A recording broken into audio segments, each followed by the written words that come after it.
ఇప్పుడు కొత్త fashion word వచ్చేసి ఇమ్యూనిటీ అనమాట. సో ఏది మాట్లాడినా whether everybody talks about immunity, how to build immunity, how to build gut immunity, immuno boosters తీసుకోవచ్చా. If you can see lot of advertisements you see, ఈ powder తీసుకుంటే immuno booster ఇది. So but I think we should stick to our common sense. Gut immunity, gut health అనేది ఏంటంటే మన బాడీలో స్వతహాగా bacteria ఉంటుంది. ఆ బ్యాక్టీరియా ఏం చేస్తుందంటే కొన్ని ఎంజైమ్స్ని రిలీజ్ చేస్తాయి.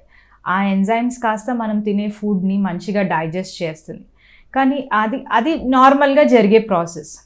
కొన్ని మందుల వల్ల, లేకపోతే మనం తీసుకునే యాంటీబయాటిక్స్ వల్ల, లేకపోతే ఫుడ్ విచ్ ఆర్ ఈటింగ్ చాలా ప్రిజర్వేటివ్స్ ఉండే ఫుడ్, ఇవన్నీ తిన్నప్పుడు, అవుట్ సైడ్ ఆయిలీ ఫుడ్ ఇదంతా తిన్నప్పుడు ఏమవుతుందంటే గట్ బ్యాక్టీరియా డిస్టర్బ్ అయిపోతుంది.